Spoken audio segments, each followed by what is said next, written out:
नमस्कार, मैं सुरेश कुमार, इतिहास व्याख्याता। आज हम राजस्थान के इतिहास के सर्वेक्षण में राजस्थान के इतिहास के मुख्य स्रोत के विषय में अध्ययन करेंगे। पिछली कक्षा में हमने पुरातात्विक स्रोतों के तहत बिजोलिया शिलालेख, नेमिनाथ आबू के मंदिर की परिस्थिति, चिरवे का शिलालेख, सरंगी ऋषि शिलालेख, रणकपुर प्रशस्ति, कीर्ति स्तंभ प्रशस्ति, राय सिंह प्रशस्ति अर्थात बीकानेर का इतिहास, आमेर का शिलालेख, राज प्रशस्ति, फारसी शिलालेख के विषय में अध्ययन किया। फिर हमने किया था साहित्यिक स्रोत, जिसमें संस्कृत साहित्य, राजस्थानी साहित्य के विषय में अध्ययन कर लिया। आज हम फारसी भाषा में लिपिबद्ध साहित्य के विषय में और ऐतिहासिक ग्रंथ साहित्य के विषय में अध्ययन करेंगे। फारसी भाषा में लिपिबद्ध साहित्य दिल्ली सुल्तानों और मुगल सम्राटों के इतिहास की जानकारी के लिए राजकीय अधिकारियों तथा स्वतंत्र इतिहासकारों द्वारा फारसी भाषा में लिखित साहित्य प्रचुर मात्रा में उपलब्ध होता है। स्वयं मुगल शासकों द्वारा लिखित आत्मकथाएं तथा अन्यों के द्वारा लिखित उनकी जीवनियां भी मिलती है। इस प्रकार मध्यकालीन भारत के इतिहास की जानकारी के स्रोत अधिकांश उन लोगों के माध्यम से प्राप्त हुए हैं जो या तो स्वयं घटनाओं के प्रत्यक्षदर्शी थे अथवा उन्होंने प्रत्यक्षदर्शियों से सुनकर अपनी रचनाएं लिखी थी।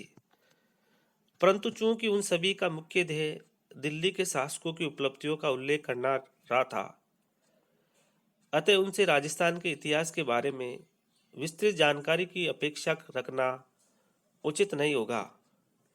फिर भी राजपूत शासकों का दिल्ली के सुल्तानों तथा सम्राटों से संघर्षों, प्रतिरोधों, महत्वपूर्ण संबंधों, राजनीतिक अधीनता आदि के माध्यम से निरंतर संपर्क बना रहा। अतः फारसी साधनों में इनके बारे में भी पर्याप्त विवरण मिलता है, परंतु उनके विवरण को जो का तो ही स्वीकार नहीं किया जा सकता। पहली बात तो यह है कि अधिकांश फारसी लेखों ने राजाश्रय के अंतर्गत अथवा सम्राट को प्रसन्न करने की दृष्टि से लिखा था, अतः वे अपने शासक के पक्ष को ही प्रतिपादित करते रहे। दूसरी बात, फारसी लेखक अपने संकीर्ण तथा धार्मिक कट्टरता की सतह से ऊपर नहीं उठ पाए। परिणाम स्वरूप वे इतिहासकार की निष्पक्षता को भुला बैठे। बहुत से फारसी लेखकों ने घटनाओं की तिथियां बहुत कम कर दी है और कई लेखकों ने गलत तिथियां लिख डाल दी है। इन कमियों के उपरांत भी राजस्थान के इतिहास का निर्माण करने में फारसी ग्रंथों से महत्वपूर्ण सहयोग मिलता है। इन ग्रंथों की सहायता से राजस्थानी इतिहास के तिथिक्रम को ठीक करने तथा बहुत से युद्धों का सही विवरण प्राप्त करने में सहायता मिलती है। मुगल काल में लिखे गए ग्रंथों के द्वारा मुगल दरबार में राजपूत राजाओं की स्थिति, शाही सेवा में उनकी नियुक्ति एवं पदोन्नति, उनके मनसब आदि की सही जानकारी उपलब्ध होती है। इस दृष्टि से फारसी ग्रंथों का ऐतिहासिक महत्व और भी बढ़ जाता है। अब हम कुछ प्रमुख फारसी ग्रंथों का उल्लेख करेंगे जिनसे राजस्थान के बारे में जानकारी उपलब्ध होती है। नंबर 1 है ताज उल मासिर। इसका लेखक सदरुद्दीन हसन निजामी है। इस पुस्तक में 1229 ईस्वी तक का हाल मिलता है। हमारे अध्ययन काल के प्रारंभिक दिनों में अजमेर की स्थिति पर लेखक ने पर्याप्त प्रकाश डाला है। उसके विवरण से अजमेर नगर की समृद्धि तथा मुस्लिम आक्रमणों से होने वाली बर्बादी का पता चलता है। नंबर 2 है तबकाते अकबरी नासिरी। वो तो थी ताज उल मासिर, सदरुद्दीन हसन निजामी, और यह है तबकाते नासिरी। इसका लेखक काजी मिनाजुल सिराज अपने समय का एक प्रमुख विद्वान था। दिल्ली सुल्तान शमसुद्दीन इल्तुतमिश के राज्यकाल से लेकर सुल्तान नासिरुद्दीन के राज्यकाल ने 15वें वर्ष तक का हाल उसने स्वयं अपनी जानकारी के आधार पर लिखा है। इस ग्रंथ से पता चलता है कि लेखन के समय तक उत्तर पूर्वी राजस्थान को मेवात के नाम से पुकारा जाता था। इससे जालोर और नागौर पर मुस्लिम शासन की जानकारी भी मिलती है। नंबर 3 है खजाइनुल फुतूह। इसका लेखक अमीर खुसरो सल्तनत युग का महान कवि, इतिहासकार और साहित्यकार था। उसने बहुत से ग्रंथों की रचनाएं की थी। वह कई सुल्तानों का दरबारी रहा। इस ग्रंथ की रचना उसने 1311 ईस्वी में की थी। इसमें उसने अलाउद्दीन खिलजी की विजयों के साथ साथ उसके आर्थिक सुधारों और बाजार भाव नियंत्रण का भी उल्लेख किया है। राजस्थान के संबंध में उसके द्वारा चित्तौड़ और रणथंभौर का वर्णन तथा अलाउद्दीन के आक्रमणों का विवरण काफी महत्वपूर्ण है। चित्तौड़ अभियान में वह स्वयं बादशाह के साथ था। अमीर खुसरो ने सती प्रथा का भी विशद विवरण दिया है। इस ग्रंथ में खुसरो ने बड़ी क्लिष्ट तथा अलंकारिक भाषा का प्रयोग किया है। रानी पद्मिनी की कहानी के बारे में वह इसी प्रकार की सांकेतिक भाषा का प्रयोग करता है, जिससे काफी भ्रम में विवाद उत्पन्न हो गया है।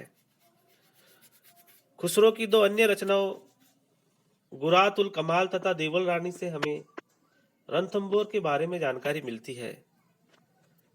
नेक्स्ट है तारीख ए फिरोज शाही।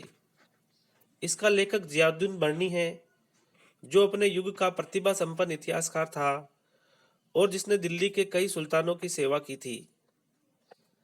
उसके ग्रंथ से हमें रणथंभौर और उस पर होने वाले मुस्लिम आक्रमणकारों की जानकारी मिलती है।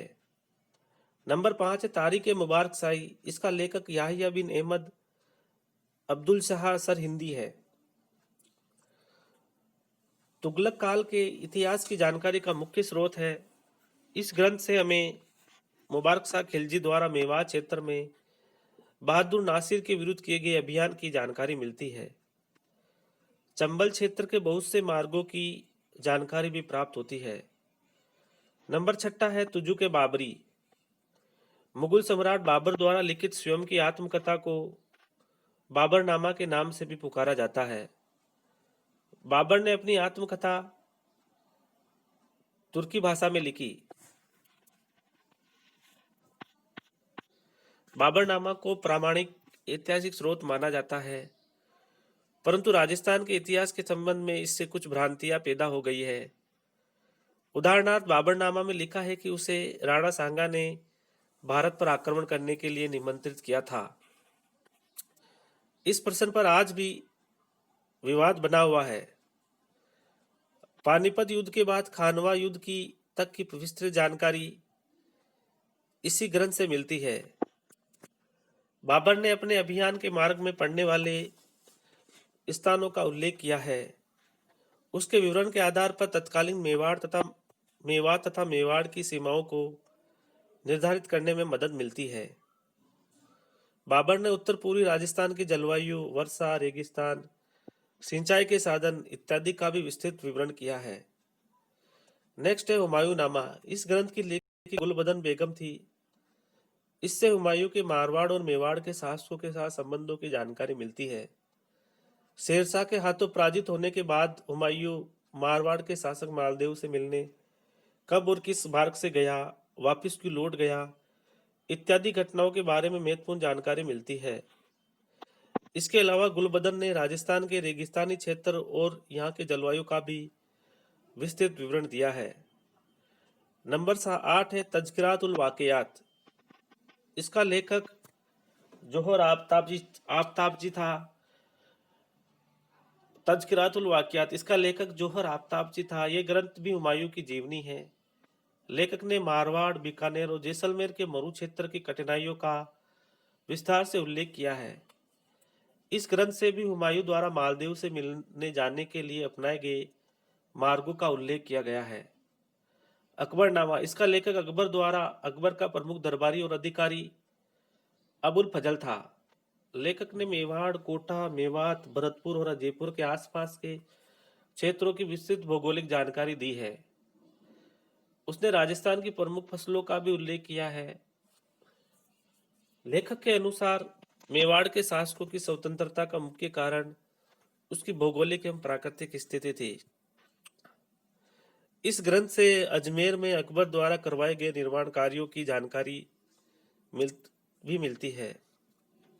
प्रस्तुत ग्रंथ अकबर के साथ राजपूत राजकुमारियों के विवाह की भी जानकारी देता है। राजस्थान के तीर्थ स्थान पुष्कर तथा राजस्थान के कुछ प्रमुख मार्गों की जानकारी भी इसी ग्रंथ से मिलती है। नेक्स्ट है आईन अकबरी। यह ग्रंथ भी अबुल फजल द्वारा लिखा गया है। इस ग्रंथ से हमें अकबर द्वारा अधिकृत मेवाड़ी क्षेत्र की शासन व्यवस्था, अजमेर की जलवायु, जनसंख्या, राजस्थानी वेशभूषाएं, वस्त्रों के नाम, राजस्थान में मनाए जाने वाले पर्व, त्योहारों तथा मुद्रा के बारे में जानकारी मिलती है। तबकाते अकबरी, इसका लेखक ख्वाजा निजामुद्दीन अहमद है। इसके 3 खंड है। इस ग्रंथ से हमें मुगलों के साथ राजपूत राजकुमारियों के विवाह के संबंध में महत्वपूर्ण जानकारी मिलती है। लेखक ने जौहर का भी सजीव वर्णन किया है। आगरा और दिल्ली से गुजरात और मालवा जाने वाले मार्गों का उल्लेख करते समय लेखक ने मार्ग में पड़ने वाले राजस्थानी नगरों तथा गांवों का भी उल्लेख किया है। लेखक ये भी जानकारी देता है कि मुगल सेना के लिए प्रशिक्षित ऊंट राजस्थान से मंगवाए जाते थे। निजामुद्दीन के बारे में विद्वानों की राय है कि उसमें कट्टरपन और पक्षपात आदि दोषों का अभाव है, अतः उसे एक विश्वसनीय इतिहासकार माना जाता है। नंबर 12 है मुंतखब उत तवारीख। इसका लेखक अब्दुल कादिर बदायूनी है। यह भी अकबर का एक दरबारी तथा प्रमुख विद्वान व्यक्ति था। राजस्थान के इतिहास के संबंध में हमें इस ग्रंथ से निम्नलिखित बातों की जानकारी मिलती है। अलवर, जयपुर और चित्तौड़ के आसपास के क्षेत्रों की भौगोलिक स्थिति, भयंकर गर्मी, राजा भगवान दास की लड़की का अकबर के साथ विवाह, जौहर प्रथा, रक्षाबंधन का पर्व, हल्दी घाटी का युद्ध आदि आदि। नंबर 13 तारीख शेरशाही। इसका लेखक अब्बास खान सरवानी है। मालदेव और शेरशाह के मध्य लड़े गए सुमेल के युद्ध में लेखक स्वयं मौजूद था। इस ग्रंथ की रचना उसने अकबर के आदेश से की थी। उसके ग्रंथ से हमें मालदेव और उदय सिंह के विरुद्ध शेरशाह की गतिविधियों तथा आने जाने के मार्गों के बारे में महत्वपूर्ण जानकारी मिलती है। नंबर 14 मकजान ए अफगानी। इसका लेखक नियामतुल्लाह है। इस ग्रंथ से हमें लोधी वंश के समय उत्तर पश्चिमी राजस्थान, विशेषतः मेवात क्षेत्र की जानकारी मिलती है। इसमें सिकंदर लोधी के नागौर अभियान का भी उल्लेख है। नंबर 15 है तारीख फिरिश्ता। इसका लेखक मोहम्मद कासिम हिंदू शाह है। यह एक विशाल ऐतिहासिक ग्रंथ है। इसके द्वारा हमें महाराणा कुंभा तथा रायमल की गतिविधियों, इडर और मेवाड़ के संबंध, नागौर तथा जालोर के बिहारी पठानों, मारवाड़ के रेगिस्तान तथा बनास नदी का मार्ग, अकबर द्वारा अजमेर में कराए गए निर्माण कार्यों और राजस्थान से गुजरने वाले प्रमुख मार्गों के बारे में जानकारी मिलती है। नंबर 16 है तुजु के जहांगीरी। इसे मुगल सम्राट जहांगीर ने स्वयं लिखा था। इसे जहांगीरनामा भी कहा जाता है। इससे अजमेर सूबे और अजमेर नगर, दक्षिण पश्चिम राजस्थान पर मुगल आक्रमणों के फलस्वरूप बर्बाद हुए गांवों, रणथंभौर दुर्ग, मेवाड़ के साथ संपन्न संधि और संधि के उपरांत दी गई भेंटों, राजपूतों का मध्य प्रेम, राजपूत राजकुमारियों का शाही घरानों में विवाह, दशहरा मेला, होली, दिवाली आदि पर्वों, राजस्थान के शिल्प उद्योग के बारे में विस्तृत जानकारी मिलती है।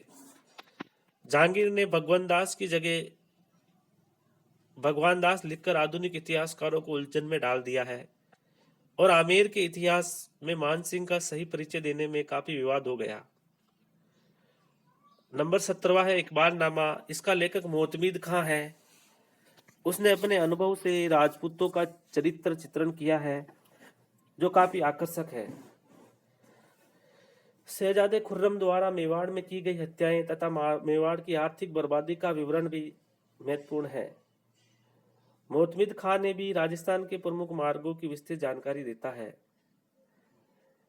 नंबर 18 है बादशाह नामा। इसका लेखक अब्दुल हमीद लाहौरी है। इसमें चित्तौड़ उसके आसपास के क्षेत्रों की भौगोलिक विशेषताओं, इस क्षेत्र के मुख्य मार्गों तथा राजकुमार कर्ण के पुत्र जगत सिंह को मुगल सम्राट की ओर से दिए गए उपहारों आदि का उल्लेख है।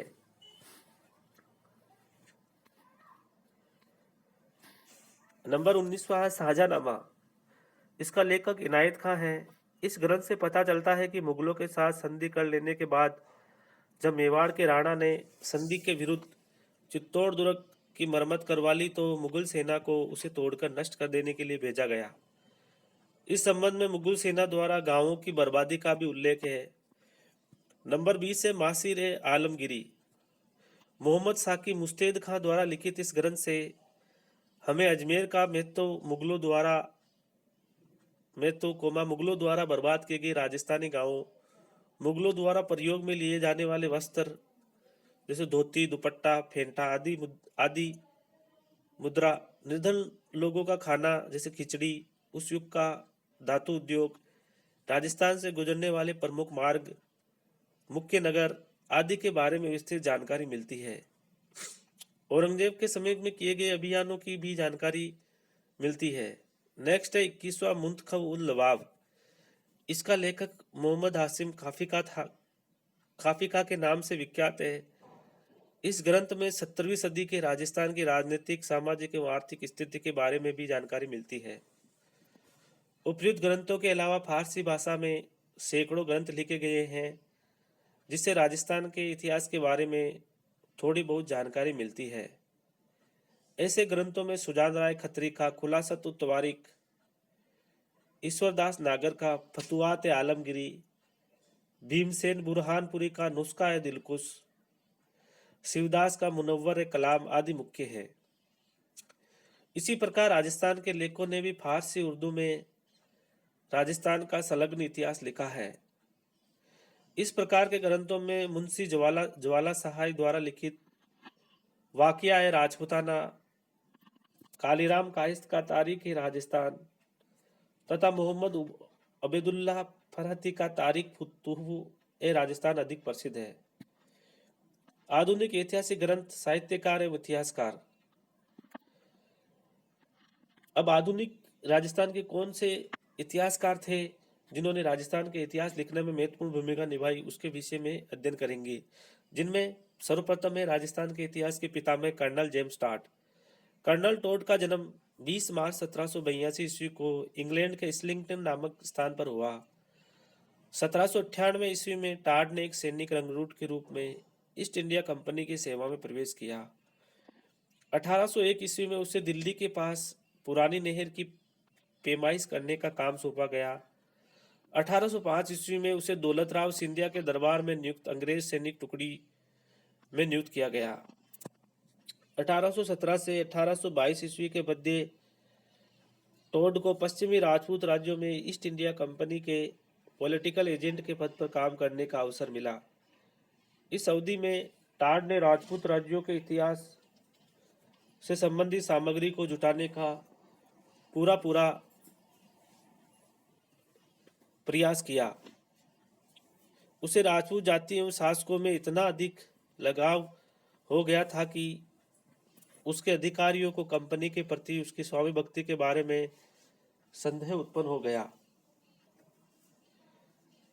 कि उसके अधिकारियों को और 1822 ईस्वी में उसे अपने बिगड़े हुए स्वास्थ्य का बहाना लेकर त्यागपत्र देना पड़ा।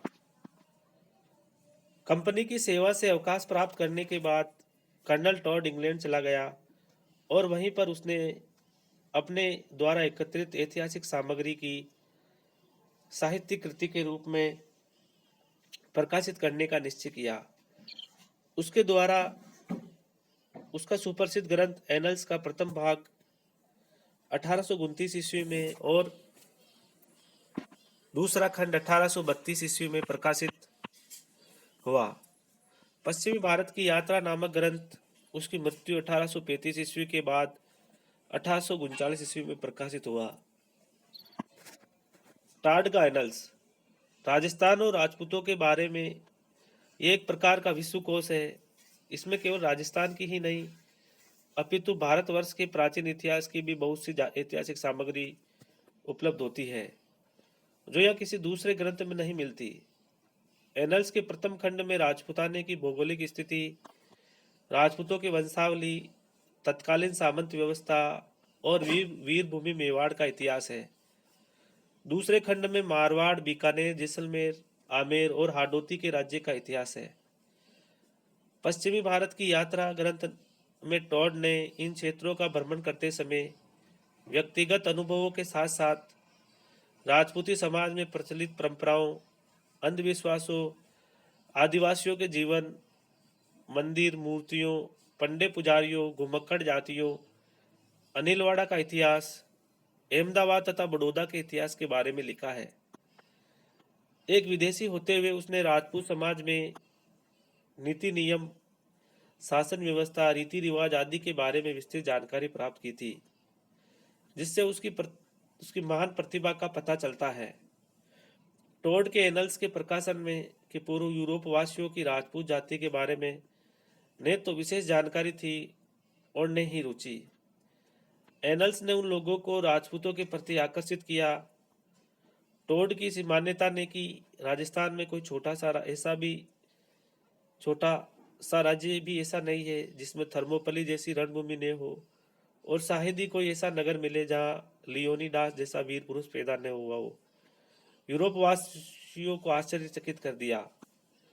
इतना महत्वपूर्ण ग्रंथ होते हुए भी टाड का यह ग्रंथ दोषयुक्त है। राजपूत जाति के बारे में टाड द्वारा प्रस्तुत विवरण अपूर्ण है। आधुनिक विद्यार्थी के लिए उसका ग्रंथ संदर्भ मात्र रह गया, क्योंकि यह वैज्ञानिक पद्धति में लिखा गया ऐतिहासिक ग्रंथ नहीं है।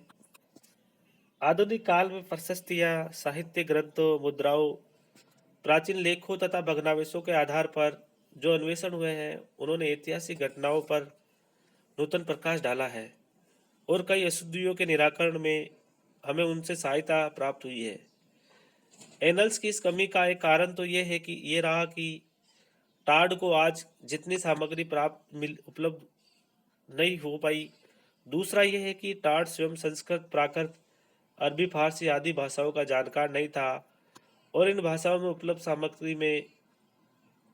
सामग्री के अनुवाद के लिए उसे दूसरे लोगों पर निर्भर रहना पड़ा।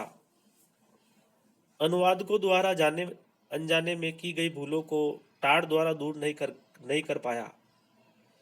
उदाहरणार्थ, मेवाड़ के महाराणा कुंभा तक का विश्वसनीय इतिहास परिस्थितियों में उपलब्ध है, परंतु टॉड इनका उपयोग नहीं कर पाया और उसने वीर गाथाओं का सहारा लिया, जिसके परिणाम स्वरूप राजवंशों का प्रारंभिक इतिहास लिखने में वह बहुत सी भूलें कर बैठा। फारसी साधनों का सही उपयोग न कर पाने से टॉड दिल्ली के सुल्तानों के साथ राजपूतों के संबंधों का सही विवरण प्रस्तुत नहीं कर पाया। यदि वह अमीर खुसरो के खजाइनुल फतूह के संपर्क में आया होता तो वह निश्चय ही हमें अलाउद्दीन खिलजी के सैनिक अभियान का सही विवरण देता, परंतु इसके स्थान पर जायज सिंह की रोमांचक गाथा पद्मावत ने उसे अधिक आकर्षित किया। इसी प्रकार टॉड राणा प्रताप और अकबर के संघर्ष तथा राणा रास अमर सिंह द्वारा मुगलों के साथ की गई संधि के साथ भी न्याय नहीं कर पाया। टॉड के शायद सैयद बंधुओं की मृत्यु का समय याद नहीं रहा और इसीलिए उसने जोधपुर के अजीत सिंह की मृत्यु के साथ उनको भी जोड़ दिया। कर्नल टाड को जाने क्यों मराठों से चिढ़ थी।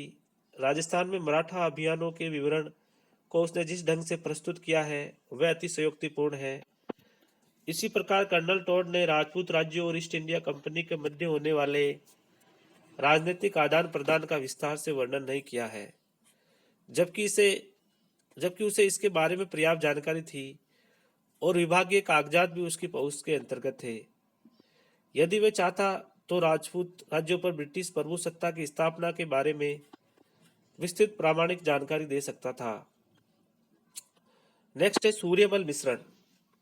वंश भास्कर के रचयिता महाकवि सूर्यमल मिश्रण का जन्म कार्तिक बदी 1 विक्रम संवत 1872 में तथा स्वर्गवास आषाढ़ बदी 11 विक्रम संवत 1925 को हुआ था। इनके पिता का नाम श्री चंडीदान एवं माता का नाम श्रीमती भवानीबाई था। चंडीजान जी बूंदी नरेश महाराव राम सिंह के आश्रित कवि थे। सूर्यमल बचपन से ही बड़े प्रतिभा संपन्न थे। अपने पिता के बाद उन्होंने महाराव राम सिंह के दरबारी कवि के रूप में प्रसिद्धि पाई। उनके द्वारा लिखे गए प्रमुख ग्रंथ उपलब्ध होते हैं, जैसे वंश भास्कर, वीर सतसई, बलवद विलास, छंदोमूल, राम रंजाट, सती रासो, धातु रूपावली आदि।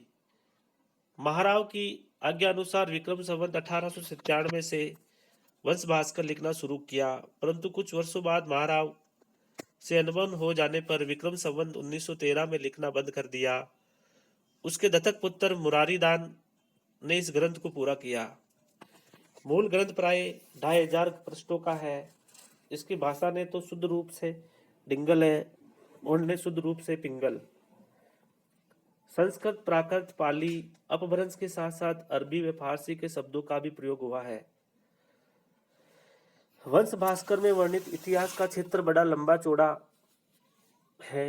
वैसे सूर्यमल का मुख्य ध्येय बूंदी के हाड़ा वंश के शासकों का इतिहास लिखना ही था। फिर भी वंश भास्कर में राजपूतानों का ही नहीं अपितु उत्तरी भारत का इतिहास समाया हुआ है। ग्रंथ के आरंभ में अग्निवंशीय क्षेत्रियों की चारों शाखाओं प्रतिहार, चालुक्य, परमार और चौहान की अग्निकुंड से उत्पत्ति का उल्लेख है। इसके बाद उनकी वंशावलियों का उल्लेख है।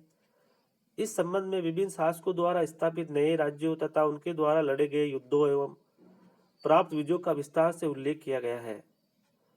तत्पश्चात चौहान वंश की विभिन्न शाखाओं तथा उपशाखाओं का वर्णन है और उसके बाद महाकवि ने बूंदी के राजवंश का विस्तृत इतिहास लिख डाला। बूंदी राजवंश का जिन राजवंशों से संबंध रहा उनके इतिहास पर भी पर्याप्त प्रकाश डाला गया है।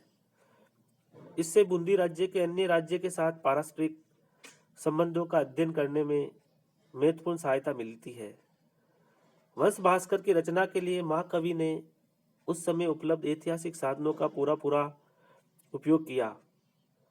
डॉक्टर कानूनगो ने ठीक ही लिखा है कि ऐतिहासिक दृष्टि से यह ग्रंथ पृथ्वीराज रासो से भी अधिक महत्वपूर्ण है। वह साहित्यिक दृष्टि से 19वीं शताब्दी के महाभारत की गणना में रखा जा सकता है। वस्तुतः वंश भास्कर का महत्व इस बात में है कि यह ग्रंथ महत्वपूर्ण ऐतिहासिक सामग्री का विशाल संकलन है।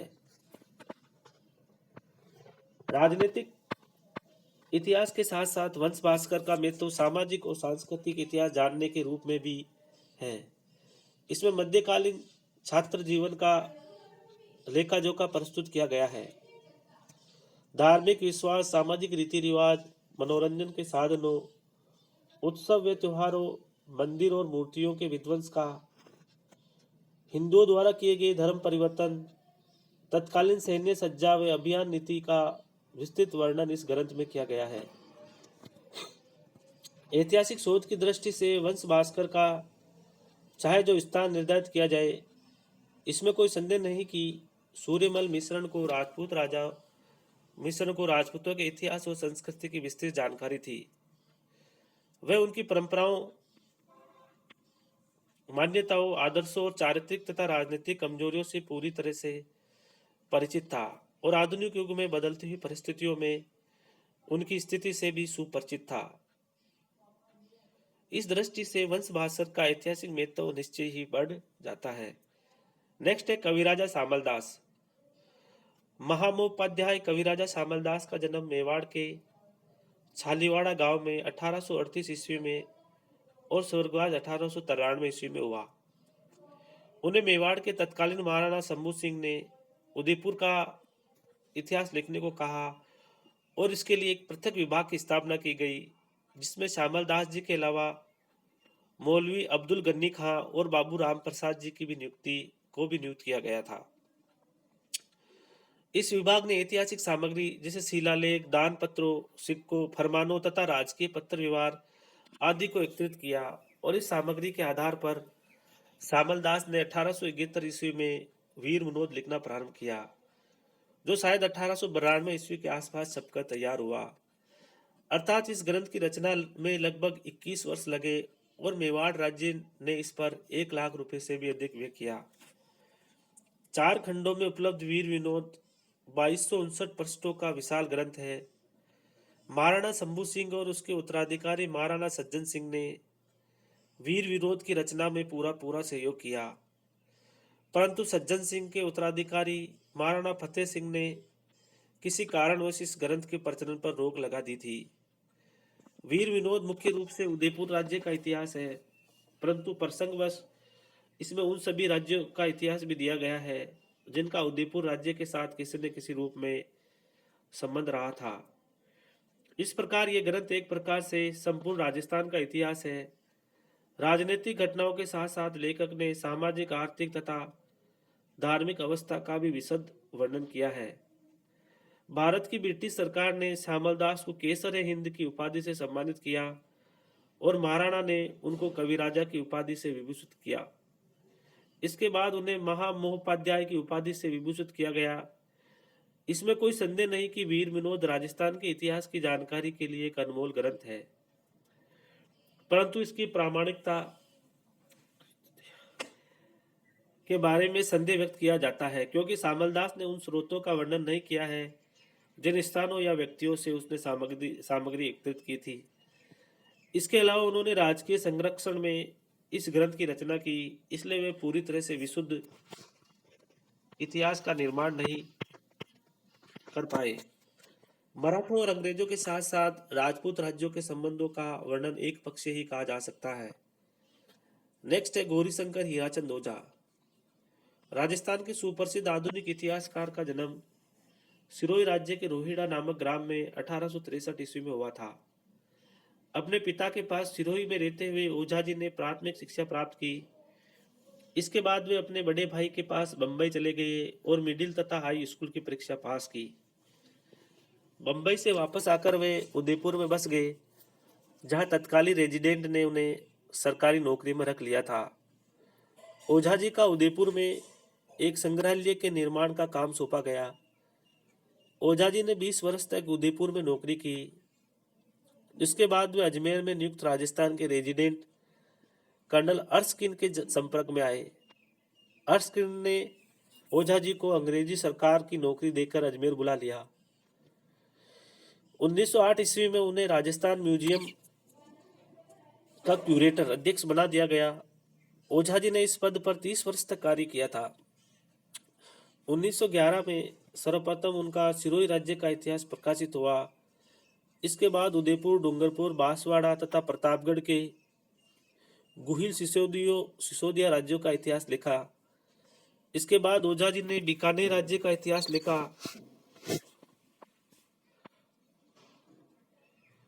फिर उन्होंने जोधपुर राज्य का इतिहास लिखना शुरू किया, जिसकी केवल 2 ही जिल्दें प्रकाशित हो पाई। महाराजा इतिहास की ओर भी वे ध्यान महाराजा मानसिंह के उत्तराधिकारियों का इतिहास वे पूरा नहीं कर पाए। कछवा हो तथा चौहानों के इतिहास की ओर भी वे ध्यान नहीं दे पाए। इसी प्रकार जैसलमेर, भरतपुर और अलवर, करौली तथा टोंक के इतिहास की और ओझा जी विशेष ध्यान नहीं दे पाए। फिर भी ओझा जी प्रथम पूर्ण राजस्थान के इतिहासकार है। श्यामलदास जी ने उदयपुर का इतिहास लिखा और प्रसंगवश अन्य राज्यों का विवरण दिया। सूर्यमल केवल बूंदी तक सीमित रहे और नैणसी जोधपुर के इतिहास की तरफ अधिक आकर्षित होते हैं, परंतु ओझा जी ने संपूर्ण राजस्थान के कलेवर को टटोलकर राजस्थान के इतिहास की रचना की थी।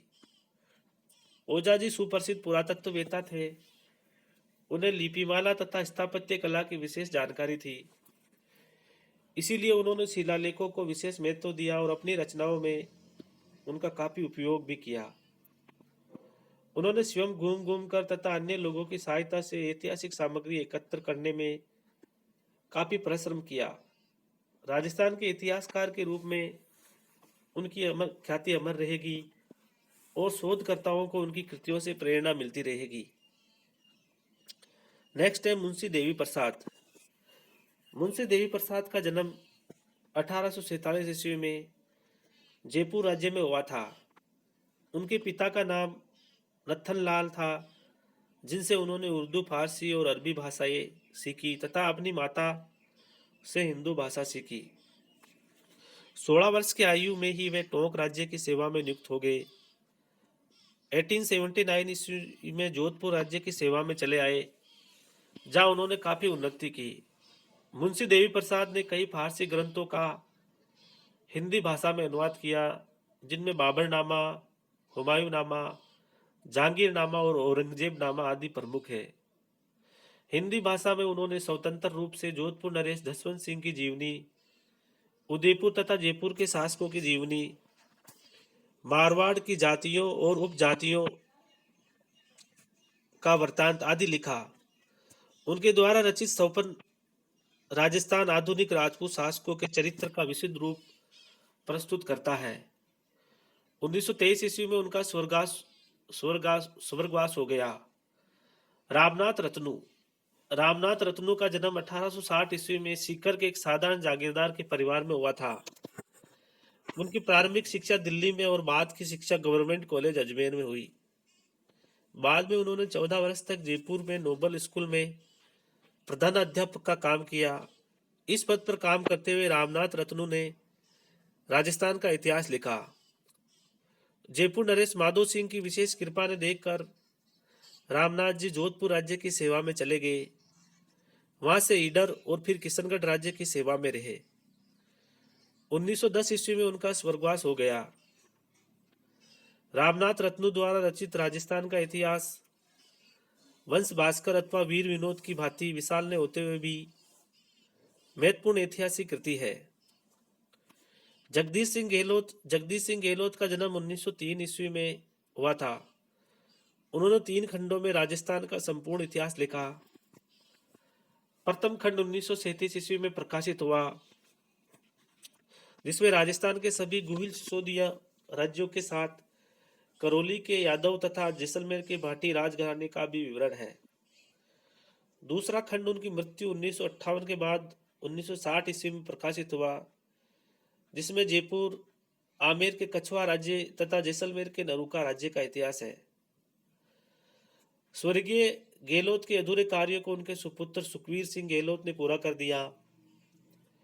उपयुक्त प्रमुख इतिहासकारों के अलावा अन्य व्यक्तियों ने राजस्थान के इतिहास के अलग अलग ग्रंथ लिखे हैं, जिनसे शोधकर्ताओं को काफी मदद मिलती आई है। ऐसे लोगों में पंडित गंगा साय का वंश प्रदीप, हरविलास शारदा द्वारा रचित महाराणा सांगा की जीवनी तथा अजमेर का इतिहास, रेऊ का मारवाड़ का इतिहास आदि प्रमुख है।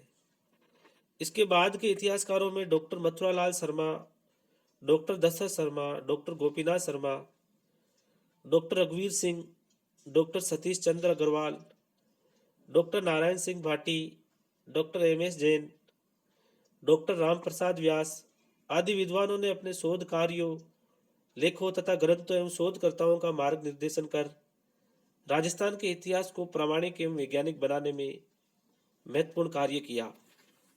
इस प्रकार हमने राजस्थान के फारसी इतिहासकारों के विषय में विस्तृत अध्ययन किया। धन्यवाद।